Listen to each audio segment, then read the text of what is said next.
नमस्कार दोस्तों, मैं मस्तान सिंह नागर लेकर आ गया हूँ UK triple SC based questions की सीरीज़ का अगला पार्ट।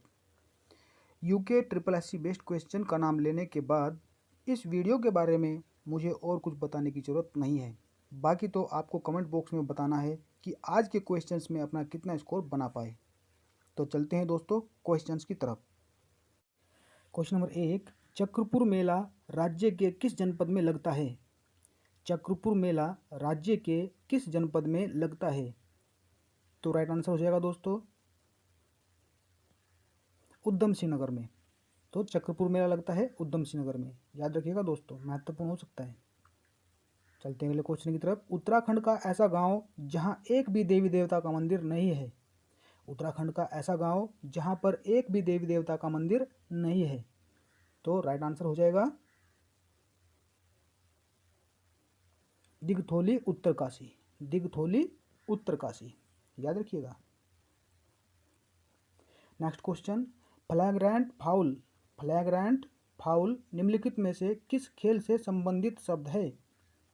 फ्लैग्रेंट फाउल निम्नलिखित में से किस खेल से संबंधित शब्द है? तो राइट आंसर हो जाएगा बास्केटबॉल से। तो याद रखिएगा दोस्तों, ऐसे क्वेश्चन एग्जाम में हाथ से निकल जाते हैं। नेक्स्ट क्वेश्चन हो गया, निम्नलिखित में से कौन सी समिति का गठन निर्धनता के निर्धारण के लिए किया गया था? निम्नलिखित में से कौन सी समिति का गठन निर्धनता के निर्धारण के लिए किया गया था? तो राइट आंसर हो जाएगा तेंदुलकर समिति। तेंदुलकर समिति, याद रखिए। स्पेशल ओलंपिक में भाग लेने के लिए निर्धारित न्यूनतम आयु कितनी है? स्पेशल ओलंपिक में भाग लेने के लिए निर्धारित न्यूनतम आयु कितनी है? आंसर दीजिएगा। तो राइट आंसर हो जाएगा 8 वर्ष। और दोस्तों एग्जाम में आकर ऐसा क्वेश्चन छका देता है। नेक्स्ट क्वेश्चन हो गया, किसने लिखा गोरखा इतना शासकीय भार जनता के सिर पर थोपते थे कि किसी के सर पर बाल भी नहीं उग पाते थे? तो राइट आंसर हो जाएगा गुमानी पंत। गुमानी पंत ने यह बात कही है। किस राजा के बारे में अंग्रेजों ने कहा था कि भारतीय राजाओं को गढ़वाल के राजा से सीखना चाहिए? किस राजा के बारे में अंग्रेजों ने कहा कि भारतीय राजाओं को गढ़वाल के राजा से सीखना चाहिए? तो राइट आंसर हो जाएगा कीर्ति शाह। कीर्ति शाह के बारे में कहा था अंग्रेजों ने। चलते हैं अगले क्वेश्चन की तरफ। जहाज द्वारा पूरी दुनिया का भ्रमण करने वाला पहला यात्री कौन था? जहाज द्वारा पूरी दुनिया का भ्रमण करने वाला पहला यात्री कौन था? तो राइट आंसर हो जाएगा फर्दिनैंड मैगलन। फर्दिनैंड मैगलन। दोस्तों एग्जाम में वास्को डी गामा मत लगा आना। फर्दिनैंड मैगलन ने ही दुनिया का भ्रमण किया था पहली बार। रूबस इलिप्टिक्स। रूबस इलिप्टिक्स किसका वानस्पतिक नाम है? रूबस इलिप्टिक्स किसका वानस्पतिक नाम है? तो राइट आंसर हो जाएगा हिसालू। तो हिसालू को याद रखिएगा। कोलकाता में फोर्ट विलियम कॉलेज की स्थापना निम्न में से किस वर्ष की गई? कोलकाता में फोर्ट विलियम कॉलेज की स्थापना निम्न में से किस वर्ष की गई? तो राइट आंसर हो जाएगा 4 मई 1800 ईस्वी को। 4 मई 1800 ईस्वी को। बापू के कदमों में जीवनी किसने लिखी? बापू के कदमों में जीवनी किसने लिखी? तो राइट आंसर हो जाएगा राजेंद्र प्रसाद। तो याद रखिएगा राजेंद्र प्रसाद जी ने लिखी थी बापू के कदमों में जीवनी। ऑर्डिनेंस फैक्ट्री देहरादून की हीरक जयंती पर भारत सरकार ने कब डाक टिकट जारी किया? ऑर्डिनेंस फैक्ट्री देहरादून की हीरक जयंती पर भारत सरकार ने कब डाक टिकट जारी किया? तो राइट आंसर हो जाएगा इसका 18 मार्च 2002 को। तो याद रखिएगा। चलते हैं अगले क्वेश्चन की तरफ। उत्तराखंड का सबसे ऊंचा देव मंदिर तुंगनाथ में कितने द्वार हैं? उत्तराखंड का सबसे ऊंचा मंदिर तुंगनाथ में कितने द्वार हैं? तो राइट आंसर हो जाएगा 16 द्वार। तो 16 द्वार याद रखना, तुंगनाथ मंदिर में 16 द्वार हैं।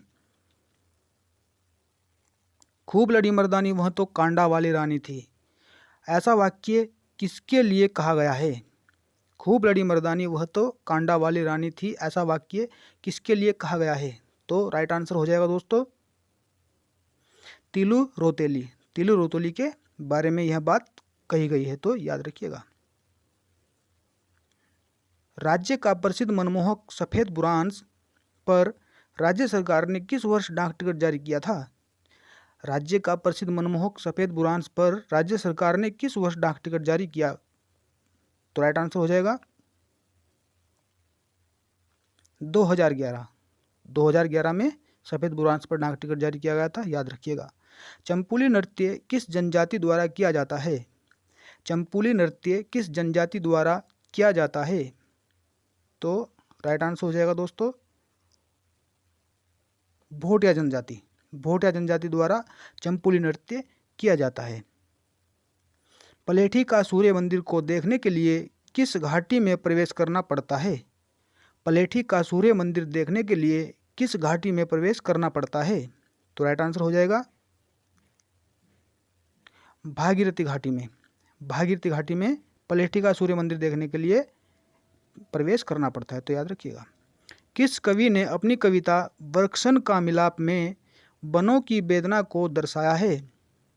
किस कवि ने अपनी कविता वर्षन का मिलाप में वनों की वेदना को दर्शाया है? तो गौरीदत्त पांडे, याद रखिएगा, महत्वपूर्ण हो सकता है। कॉल ऑफ द माउंटेन्स पर्वतों की पुकार पुस्तक के लेखक कौन थे? कॉल ऑफ द माउंटेन्स पर्वतों की पुकार पुस्तक के लेखक कौन थे? तो राइट आंसर हो जाएगा हरिदत्त भट्ट। हरिदत्त भट्ट। प्रहलाद नामक नाटक के लेखक कौन हैं? प्रहलाद नामक नाटक के लेखक कौन हैं? तो राइट आंसर हो जाएगा दोस्तों भवानी दत्त उनियाल, याद रखिएगा। कुमाऊं का बेताज बादशाह हेनरी रैमजे नामक पुस्तक किसने लिखी? कुमाऊं का बेताज बादशाह हेनरी रैमजे नामक पुस्तक किसने लिखी? तो राइट आंसर हो जाएगा डॉक्टर धर्मपाल सिंह मनराल ने। उत्तराखंड राज्य का राज्य चिन्ह किसने बनाया था? उत्तराखंड राज्य का राज्य चिन्ह किसने बनाया था?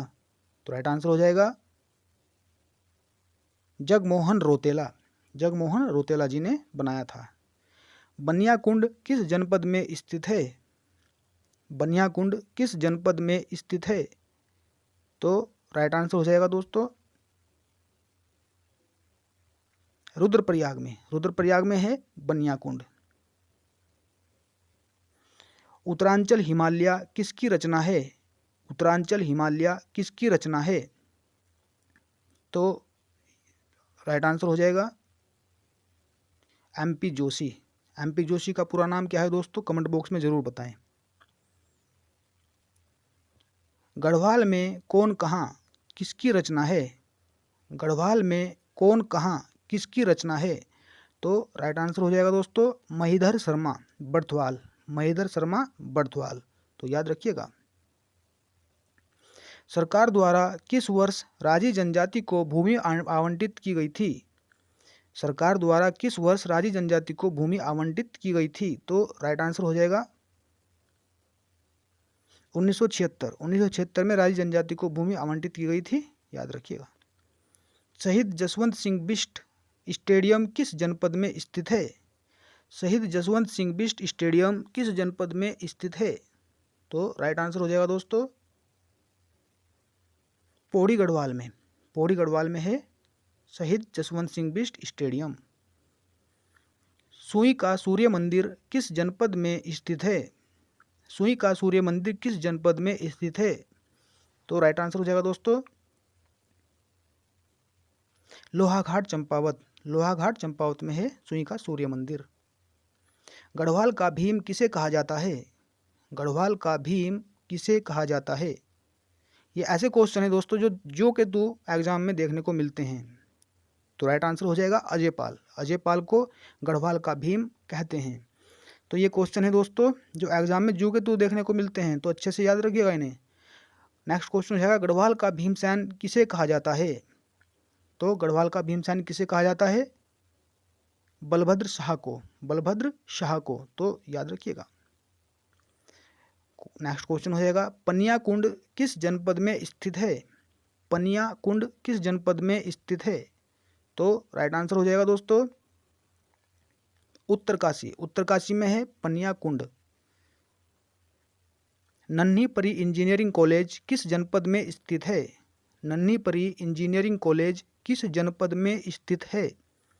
तो दोस्तों राइट आंसर हो जाएगा इसका पिथौरागढ़ में। पिथौरागढ़ में है नन्ही परी इंजीनियरिंग कॉलेज। मेरी नन्ही सी परी इंजीनियरिंग कॉलेज में पढ़ने चली पिथौरागढ़। नेक्स्ट क्वेश्चन, पनपतिया ग्लेशियर किस जनपद में स्थित है? पनपतिया ग्लेशियर किस जनपद में स्थित है? तो राइट आंसर हो जाएगा दोस्तों रुद्रप्रयाग में। रुद्रप्रयाग में है पनपतिया ग्लेशियर। नेक्स्ट क्वेश्चन, देवदार पर्वत किस जनपद में स्थित है? देवदार पर्वत किस जनपद में स्थित है? तो राइट आंसर हो जाएगा दोस्तों इसका देहरादून में। देहरादून में है देवदार पर्वत। तो दे से देहरादून और दे से ही देवदार पर्वत। तिब्बत की बेटी पुस्तक के रचनाकार कौन थे? तिब्बत की बेटी पुस्तक के रचनाकार कौन थे? तो राइट आंसर हो जाएगा दोस्तों इसका वल्लभ डोभाल। वल्लभ डोभाल जी तिब्बत की बेटी पुस्तक के रचनाकार। कौन सा नृत्य देवर और भाभी के प्रेम पर किया जाता है? कौन सा नृत्य देवर और भाभी के प्रेम पर किया जाता है? तो दोस्तों बोसरेला नृत्य। बोसरेला नृत्य याद रखिएगा। संपूर्ण ग्रामीण रोजगार योजना का प्रारंभ कब हुआ? संपूर्ण ग्रामीण रोजगार योजना का प्रारंभ कब हुआ? तो राइट आंसर हो जाएगा दोस्तों 25 सितंबर 2001 को संपूर्ण ग्रामीण रोजगार योजना का प्रारंभ हुआ था। रमाकांत बिट्ठल किस खिलाड़ी के गुरु थे? रमाकांत बिट्ठल किस खिलाड़ी के गुरु थे? तो राइट आंसर हो जाएगा दोस्तों सचिन तेंदुलकर। सचिन तेंदुलकर गुरु थे रमाकांत बिट्ठल। आचरेकर भी इन्हें बोलते हैं। लियोनार्दो दा विंची किस देश के प्रसिद्ध चित्रकार थे? लियोनार्दो दा विंची किस देश के प्रसिद्ध चित्रकार थे? तो राइट आंसर हो जाएगा दोस्तों इसका इटली। ये क्वेश्चन वह क्वेश्चन है दोस्तों जो एग्जाम में सीधे सीधे देखने को मिलते हैं। विश्व व्यापार संगठन की स्थापना कब हुई? विश्व व्यापार संगठन की स्थापना कब हुई? तो दोस्तों राइट आंसर हो जाएगा 1 जनवरी 1995 में। 1 जनवरी 1995 में। तो याद रखिएगा दोस्तों जो पिछली वीडियो में क्वेश्चन हमने दिया था तोते और बकरियों वाला, जो कि यूके एसएससी में मैथ और रीजनिंग दोनों में ही यह क्वेश्चन आता है। तो ऐसा question UK SSC UK triple SC जरूर देता है। तो वही क्वेश्चन हम देखने वाले हैं, कैसे सोल्व करते हैं उसे। देखिएगा क्वेश्चन में क्या दिया है, तोते और बकरी दोनों के सिरों की संख्या दी है 35। तो अगर एक तोते की बात करें तो सिर तो एक ही होगा तोते के पास, और बकरी की बात करें तो बकरी के पास कितना सिर होंगे? एक ही सिर होगा। देखिएगा तोते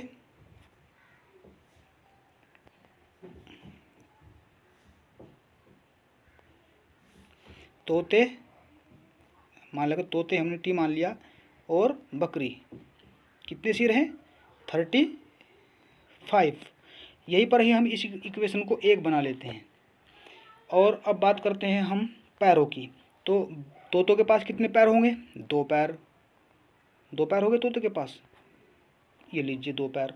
और बकरी के पास कितने पैर होंगे? 4 पैर। तो ये लीजिए बकरी के पास में 4 पैर। दोनों को मिलाकर कितने पैर हुए? 90 पैर।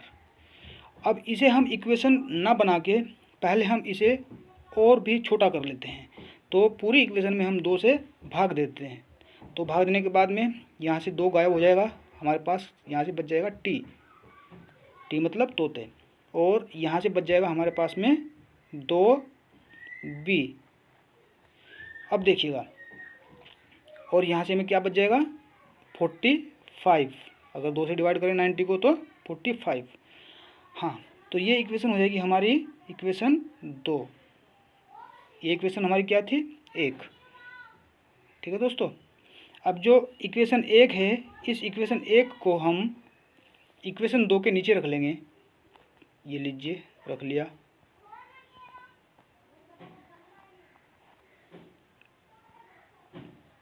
ये बी, 35। ये इक्वेशन एक को हमने यहाँ पे रख लिया है। अब देखिएगा यहाँ से हम सोल्व करेंगे इसे। सबसे पहले हम चिन्ह चेंज करते हैं नीचे की तरफ, और देखिए नीचे तो माइनस हो गया और ऊपर की संख्या में प्लस हो गया, तो सबसे पहले ये कट जाएगा। ऊपर 2b से नीचे b है, तो प्लस के 2b से b गया तो यहाँ पे बच जाएगा केवल b। और यहाँ पे बात करेंगे आगे, 45 में से 35 गए तो कितना बचा, 10, ठीक है ना। तो ये हमारे पास में बकरियों की संख्या आ गई है, बकरी बराबर 10। अब इस बकरी को हम इक्वेशन नंबर 1 में रख देंगे, तो देखिएगा t प्लस b अर्थात तोते प्लस बकरी बराबर कितना, 35। ये 35 कौन सा है, ये वाला, इक्वेशन भी यही वाली। तो करना क्या है, अब ये जो बकरी बराबर 10 आई है, इसको हम इक्वेशन नंबर 1 में रख देंगे। तो क्या, t प्लस बकरी कितनी, 10 बराबर 35। अब देखिएगा तोते बराबर, अब यहाँ 35 में से हम 10 को माइनस कर देंगे, और चूँकि बराबर से जाकर चिन्ह चेंज होते हैं तो यहाँ पे घटा के आएगा हमारे पास में माइनस करके 25।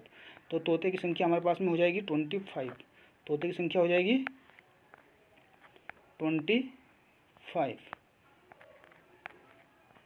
यहाँ से क्वेश्चन को हम शॉर्ट भी कर सकते थे। इक्वेशन नंबर 1 में, इस इक्वेशन नंबर 1 में यहीं पे ही अब दोनों दिए हैं 35।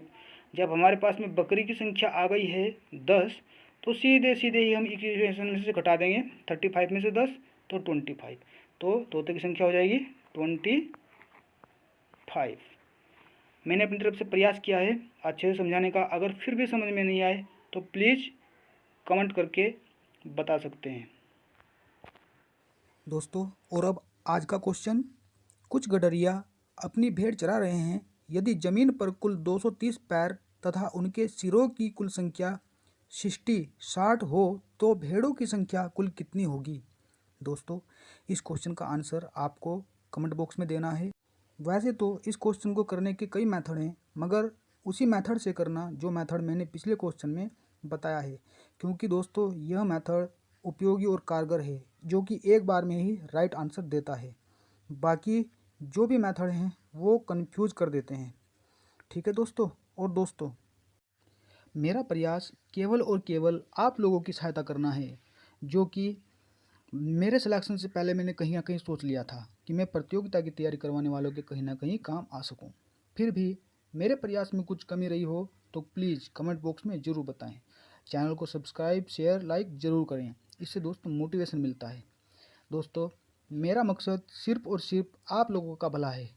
मेरी वजह से कोई सफल हो जाए, इससे बड़ी खुशी की बात मेरे लिए और क्या होगी। बाकी भगवान का दिया सब कुछ है मेरे पास। तो मिलते हैं दोस्तों अगली वीडियो में, तब तक के लिए नमस्कार।